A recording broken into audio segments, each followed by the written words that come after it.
28 October 1971 সাল মৌলভীবাজারের দলই সীমান্তে পাকিস্তানি সেনাদের সাথে তুমুল সংঘর্ষ বাধে মুক্তিযোদ্ধাদের।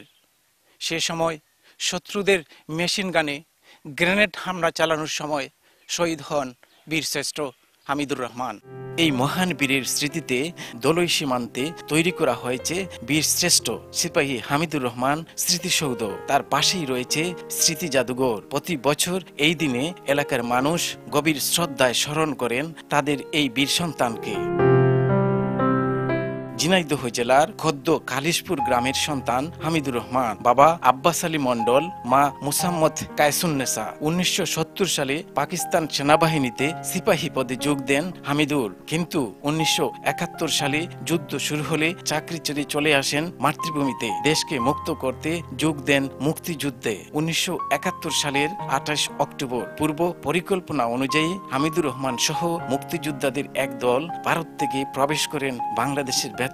তাদের লক্ষ্য মৌলভীবাজারের দলই সীমান্তে পাকিস্তানি সেনাদের শক্ত ঘাঁটি ধ্বংস করা। আক্রমণের ঠিক আগ মুহূর্তে পাকিস্তানি বাহিনী শুরু করে তীব্র গোলাগুলি। হামিদুর রহমান কৌশলে শত্রুর বাংকারের 10 গজ দূরে পৌঁছে ছুড়েন একটি হ্যান্ড গ্রেনেড।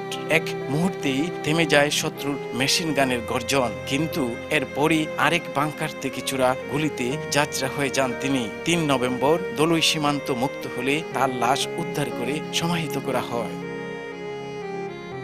স্বাধীনতার 2 দশক পর 1992 সালে বিজিবি এখানে স্থাপন করে একটি নামফলক স্মৃতিস্তম্ভ। পরে দলই চা বাগানের সংলগ্ন এলাকায় 74% জমির উপর নির্মিত হয় বীরশ্রেষ্ঠ হামিদুর রহমানের স্মৃতিসৌধ। এছাড়া দলই বিজিবি ক্যাম্পের পাশেই তৈরি করা হয়েছে বীরশ্রেষ্ঠ হামিদুর রহমান স্মৃতি আর্কাইভ। এখানে রাখা হয়েছে তার ছোটবেলার ছবি, পারিবারিক তথ্য আর মুক্তিযুদ্ধের নানা ইতিহাস। আর্কাইভের ভিতরে আছে ওনার ওই আপনার কত বছর বয়সে যুদ্ধের সময় মারা গেছে এবং ওনার দেশের বাড়ি কোথায় ছিল, ঝিনাইদহ মহেশখালী খোদ্দা খালিশপুর গ্রামে। উনি কই নম্বর সেক্টরে যুদ্ধ করেছিলেন, মেজর সিয়া দত্তর আন্ডারে। হাফ প্যান্ট, সাইকেল গেঞ্জি আর এলএমজি কী করলে এইটা টাঙে যে এটা নিয়েছে। আর বাংলাদেশে এইটা যুদ্ধ করতে, বাংলাদেশ ধরো চা বাগানে। এই যে কি দেখছো? গোলা বারুদ নিয়ে আইসে বাংলাদেশে আইসে যুদ্ধ করার কি দেখলাম, এইটাই তো দেখলাম। যুদ্ধের টাইমে যে হামিদুর রহমান ওই দিক থেকে সিপাহী নিয়ে আইছিল, যাকেই পাইছে যারে নিয়ে বীর যোদ্ধা শেষল বেটার মতন সে একজন যে বাংলাদেশের রক্ষা করমু বেটা জান দাও। মারা গেছে সে অমর আছে, মারা গেল সে অমর আছে। আমি চাই যে তার মতন মরতে, বাংলাদেশে বাঁচাইমু। আর যে দেশে আমি বাঁচিয়ে খাইতে আসি সেই দেশে নিমক খারাম গাইমু না। আমার বয়স তখন 14 বছর। আমার নাম নিতাই গোয়ালা, আমি দলই চা বাগান। যখন 71-এর যুদ্ধ আরম্ভ হয় তখন দেশ বিদেশে ওই সারা দেশের পাকিস্তানের লোক এই বর্ডার দিয়েই চলে যাচ্ছে ইন্ডিয়া। তখন আমরা এই এলাকার লোক আমরা বলছি ওই দিকে গন্ডগোল হচ্ছে, আমরা তো যাওয়ার প্রশ্নই উঠে না, আমরা এখানে থাকি। ওরা দূর থেকে ভাগছে, ওই দিকে গন্ডগোল। আমরা তো এইসব চা বাগানের মানুষ এইগুলো বুঝতে পারি নাই। এরপরে দেখা গেল যে এক রাত্রের ভিতরেই 2-3 মাস আগে থেকে ভাগছে এরা সব কিছু নিয়ে, কিন্তু আমরা ভাগছি এক রাত্রের ভিতরেই। এক রাতের ভিতরেই বম্পিং হয়েছে, ফায়ার হয়েছে। সকালবেলা একদম একটাও মানুষ না, ঘুম থেকে উঠে সব মানুষ ইন্ডিয়া চলে গেলাম। এরপরেই তো পাঞ্জাবি আসে পড়ে গেল। পাঞ্জাবি যে সময় আসে পড়ে গেল, এই হাওড়ে অনেক মানুষ গুলি করি, একদম পাখির মতো গুলি করি মারছে, যারা ভাগিয়া ইন্ডিয়া যাইতে চায় শেষ পর্যন্ত। এরা মারার পরে আমরা ইন্ডিয়া গেলাম, কাছেই আসলাম, এই সামনেই ইন্ডিয়াতে। আমরা এই যে হামিদুর রহমান মরতেছে এর খবর আমরা শুনতেছি, এদিক থেকে মুক্তিযোদ্ধা নিয়ে আসছে এবং এই ক্যাম্পে আক্রমণ করছে।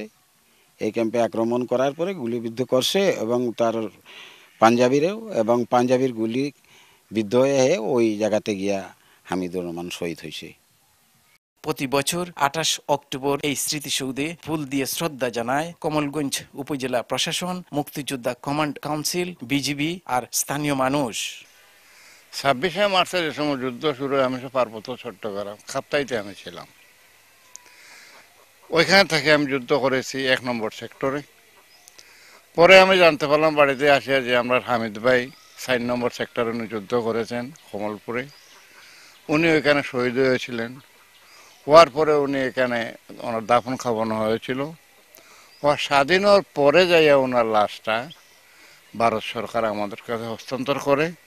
প্রতিটা বছর আসলেই ওনার জন্য আমাদের যতটুক করার আমরা করি, ফুল দিয়ে করি এবং বিভিন্ন আলাপ আলোচনা করি, বা বিভিন্ন সাংবাদিক ভাইয়েরা আসেন, ওনার কাছে অনেক বক্তব্য আমরা দিয়ে থাকি।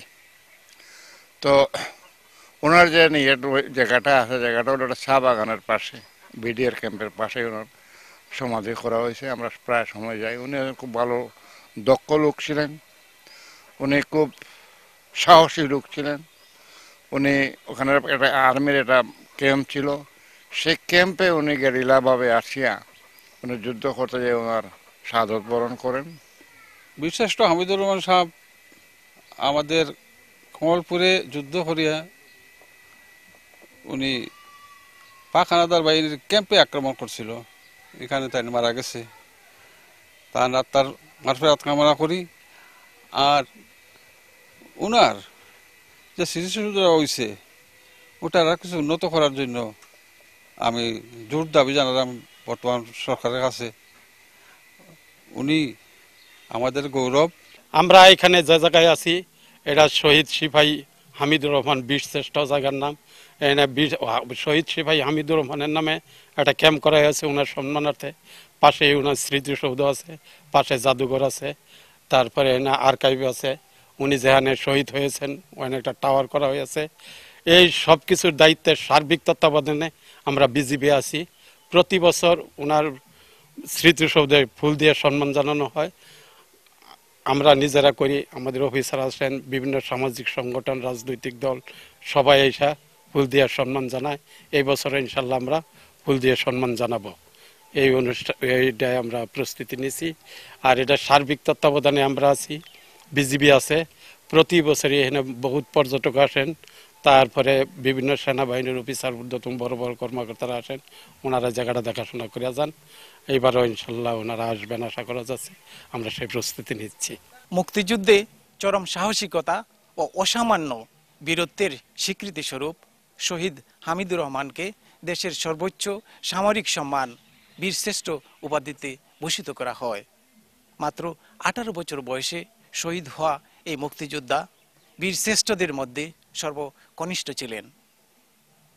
কমলগঞ্জের দোলাই চা বাগান সীমান্তের বীরশ্রেষ্ঠ হামিদুর রহমান স্মৃতিসৌধ থেকে শাহ অলিদুর রহমান, সময় সংবাদ, মৌলভীবাজার।